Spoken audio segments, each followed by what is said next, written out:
Zulls and Zulettes, my name is Parallax Abstraction, and welcome back to Retro Flashback Halloweek! Alright, so we're taking a bit more of a turn for the whimsical after a day of a dark game. Yeah, this is definitely a little bit lighter fare than Waxworks was. So what we're taking a look at today is, well, Ghostbusters for the Commodore 64. This game actually came out on a number of platforms back in the day, but this is kind of the original, if you want to call it that. And this is one of my favorite C64 games, and probably in my top 10 or 15 favorite games of all time. Maybe doesn't hold up as well these days in terms of depth, but oh god, the memories of this game. I put so many hours into this. For starters, well, listen. You can do that as many times as you want during this little sing-along segment here. You have no idea how mind-blowingly amazing that was back in the early 80s. A computer that could generate speech synthesis that sounded like this was just... Sorry, had to. It was just unprecedented. And little factoid for the tech nerds out there, the company who developed the technology that powers this speech synthesis in this is ESS Technology, who made a whole bunch of motherboard sound card chips in recent years. Sorry, only a few of you are going to get that reference, but a bunch of you were just kind of like, really? Anywho, so this game is an interesting mix of strategy and minigames, I guess you can say. It was actually designed by David Crane, who is legendary among retro gamers as the man who designed quite a number of well-known Activision titles back in the day, but he's most famous for Pitfall. That's what most people would know him for, and this is... Well, this game has basically nothing to do whatsoever with anything like that, and I think it shows... I don't have enough space. Oh well. I think it shows the man's talent, because this is a very different game, and interestingly enough, despite this being a licensed game, he didn't get to see a final cut of the movie before most of the development was completed. So he had a rough idea of what it was going to be and what the concepts were, but he didn't have a lot to work with, and he still came out with something that was pretty innovative at the time. So you're seeing here the account thing. So this is what's kind of cool. The premise of this game is that you're starting up your own independent Ghostbusters franchise in an unnamed city that's totally not New York. So, as you can see here, you actually have spending money at the start, and this allows you to purchase a car and to kit it out with various kinds of equipment. So I have sort of a default loadout here that I'm going to go with so as not to waste time, but there are advantages to either one, and the purpose of the account is basically a save system. So every time you complete the game, whether you fail or pass, you get to carry however much money you had when you finish that session over to the next one if you have an account. So as you play the game multiple times, and it's designed to be played multiple times, you can carry that balance forward and kit yourself out better to improve over time. But we're just starting from scratch here. So basically what you get is you get to pick one of 4 cars that have different levels of cargo and performance, and then with the remaining money you got to put these kit things on it, these little extra bits of things that help you along in the game. So give you a quick rundown here. The PK energy detector is a device that sort of gives you a heads up on where ghosts are going to be so that you know how to get there. The image intensifier, when you're going to capture ghosts, they will frequently blink in and out of visibility, which can make it a little hard to line up your trap. This makes them constantly visible. The marshmallow sensor will tell you, it will basically give you a heads up if, well, I'm going to show you what this is about, but it can prevent Stay Puft Marshmallow Man attacks or help you do so. The bait also falls into that. Basically, there are ghosts floating around the city that will occasionally merge together, and if you have the ghost bait, you can actually stop them from turning into Stay Puft Marshmallow Man and prevent him from destroying a city block. If he does destroy a city block, you get severely penalized. If you can stop him, you get rewarded. Traps, pretty obvious. We're going to kit out some of these now. You need these in order to capture ghosts to earn more money. You can have a large number of these if you can afford it. You don't want to have only one, because one basically makes it so that you have to constantly go back to headquarters to restock, which means you can't capture as many ghosts. So you kind of don't want that. But too many also doesn't work out very well either. So the ghost bait is one of the things I like. The PK is something I like, and the image intensifier I like. The marshmallow sensor is handy, but not super required. And then the last one is a portable laser confinement system. This is basically the containment system that would normally be in your headquarters, but on your car. If you do this, you basically never have to go back to headquarters to empty out your traps. Handy, but only for the wealthy, as you can see. And here we are. So you start off outside your headquarters, and you can see right here, this red building indicates that there's a ghost attack there. So you got to pick it and get on your way.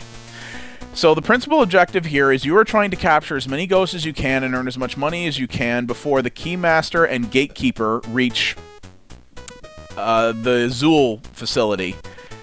Alright, so we're going to capture Ghost here. So to capture Ghost, you drop a trap, you place a guy at each end of the arena, you turn on the beams, and your goal is to hold the Ghost in between the center of the beams so that you can hit him with the trap. If you miss with the trap, you only get one shot. If you miss with the trap, then one of your dudes gets slimed.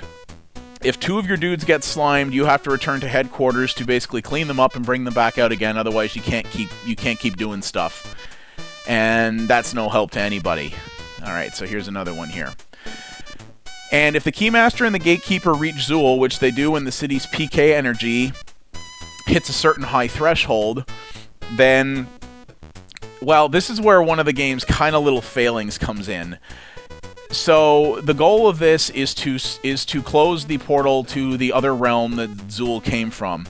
And the way you do this is when the city's PK energy hits a certain maximum threshold, you have to go to the Zool headquarters, and if you have a higher bank balance than you started the game with, you get the opportunity to try to get two of your dudes past Marshmallow Man, and if you do that, you get an end scene, which is you closing the portal to the other world, and you win the game.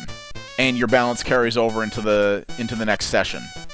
If you don't have enough balance, then you lose. And you can still carry your balance over, but you don't end up with nearly as much. And the key thing with this is a game specifically built around repeated playthroughs. So, because you can end up in a situation where if you really bomb it multiple times... Ah, shoot, I screwed that up. Wait for it. He slimed me. That was so awesome. If you really bomb sessions out too many times, you can end up in a situation where you'll start a game with basically not enough money to properly kit yourself out. So you can actually get yourself dug into a pretty bad hole if you don't play well. Now, the only penalty for that, of course, is that you would have to restart the game cold with no bank balance, or rather with the default $10,000 bank balance. But that's kind of the interesting thing, is trying to strategize yourself to make yourself the most effective fighting force possible.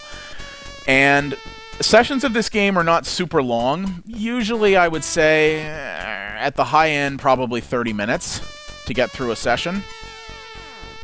I still got it. I used to be a friggin' ninja at this game back in the day, and I'm still not bad at it, all things considered.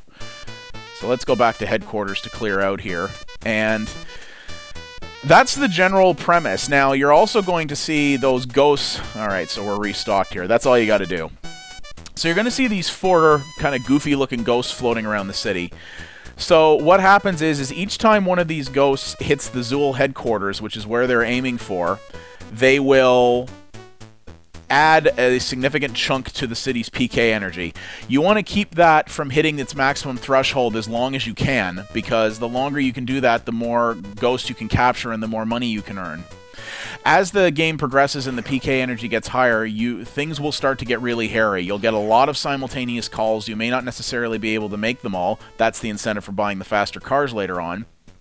And the city will start to come under greater and greater threat, and you just won't be able to handle it all. You'll get overwhelmed. And that's kind of the point. But your objective is to capture as much stuff as you possibly can to earn as much money as you can. Now, these ghosts, the way you deal with them is with that ghost vacuum that I saw. So you can see here that by touching them on the map, I'm able to pause them for as long as I stay in the map. And your goal is, every time you see one of these guys, you want to try to capture them. And the way you do that is by drawing out a route that takes you by them. And then when you see them, you got to line up with them and grab them with your ghost vacuum, which really just looks like a standard house vacuum mounted on the hood of your car, which is kind of weird, but whatever. And you want to keep doing that to prevent the city's PK energy from going up. Over time, the city's PK energy will begin to increase at a more rapid pace, and the ghosts will move at a more rapid pace. So you will eventually reach a point where you won't be able to get them all. That's just the way it goes. But you want to try to keep them there for as long as possible. If you don't buy the ghost vacuum, all you can do is pause them when you're on the map, which doesn't give you an opportunity to take them out at all. But that can be part of your strategy, depending on how you want to approach things. So there's a trade-off there. Maybe you can't afford a faster car if you buy the ghost vacuum. So in certain play sessions, you may want to forego the ghost vacuum so that you can buy the bigger hot rod to do that stuff. So, see, we took too long, so we lost that guy. So, and that's the thing. So you don't get your money for doing that, and that can hurt the PK energy as well. And what will happen later in the game as stuff starts to ramp up is at very sudden points, usually with very little warning, these ghosts will all coalesce over a building. And if you have the ghost bait and you can hit the B button on the keyboard fast enough before they all land together, you'll draw them away. If you do that, you get $2,000 for preventing a Stay Puft Marshmallow Man attack. If you can't pull it off, Stay Puft Marshmallow Man will destroy that city block, which means two things. It means that you will lose $4,000 because apparently you're somehow responsible for any destruction that he causes. No, I don't understand how that works either, but that's how the logic in this city works. And not only that, that property will be destroyed, meaning that you can no longer get business from it. So it's an income opportunity lost. I believe they call that an externality in the business world. Yeah, I'm not sure. So that's sort of the interesting push and pull mechanic here. You really need that, and that's where the strategy element comes into this game, because you really need to maximize your strategy as much as possible to earn as much money as possible while minimizing the destruction to the city. You can't do it all. Even if you have the most kitted out vehicle, it is very hard in the late stages of this game to deal with everything. You just can't do it. And in addition to that, even if you buy the ghost bait, the Stay Puft Marshmallow Man attacks will happen at a more rapid pace, and while you have numerous uses of the ghost bait, it doesn't last forever. So you can really get screwed if you you're not on top of things. And that's what's neat about it. Like in a way, oh bugger. He slimed me. Kind of sounds like Peter Venkman. That's what I like about this. It may seem kind of crude by today's standards, and in many ways it kind of is. Really, it's just a very simple overworld strategy layer with some minimalistic minigame stuff in it. And really, the core mechanic of this, around just being good, it's a timing-based stuff. The ghost capture is timing-based. This activity is timing-based. Capturing the ghost is timing-based. And that's really what it is a series of timing-based mini-games that lead up to the game's conclusion. And your objective is to play the game over multiple times in order to maximize your take from that and see how far you can get before you get yourself dug into a hole. But that was pretty innovative and different at the time, and it's a really neat idea. I've never really seen anything else that did this. And the really impressive thing about it on top of that is that this is a game that was made largely by one person, and it was only made in 6 weeks.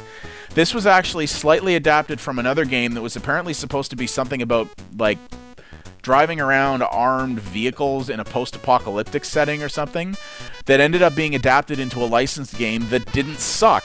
That's the impressive part. David Crane it shows the man's talent. He took a product that had nothing to do with Ghostbusters, had to go into this not having seen the film and not having more than the core concepts of it as a framework, and he turned a completely different game into a actual good Ghostbusters game and a good licensed game, and he did it all in under 2 months. Like, that's pretty darn impressive. Even for back then, when games cost a lot less and needed a lot less people to make, that was a feat to be able to pull that off, and he did it, and not everyone other than David Crane could do that necessarily. He was a singular talent And I just think this is a lot of fun. Yeah, mechanically it's a little shallow by today's standards, but I mean, hey, this is still deeper than a lot of popular mobile games, and I still have fun. It still brings a smile to my face. Some of it's because of nostalgia, but I love listening to the Ghostbusters theme playing in the background, and the speech synthesis was really, really impressive for its day. And there's just something fun and simple and relaxing about the early game, and then the later game gets really, really chaotic and crazy. But and yeah, as you can see, later capture things demand much more precision and get much trickier, and that's also by design. So it has a very, very steady ramp up.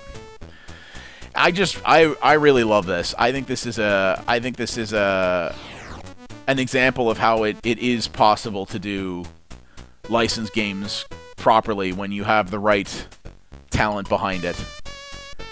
And, well, this was Activision well back before Call of Duty was a thing. I'll tell you what, Activision, very, very different company when this game was made. Kind of funny to think that Activision was actually formed by people who felt creatively hamstrung by Atari at the time. My, how the mighty have fallen.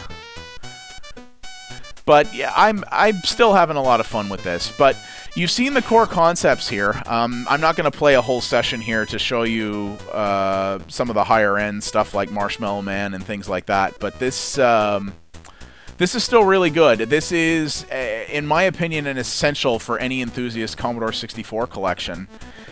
And unfortunately, if you want to play this yourself, you're going to probably have to find it for the C64 or one of the other platforms it came out on. It did come out on a number of different home computing platforms. There was a kind of badly done NES version as well.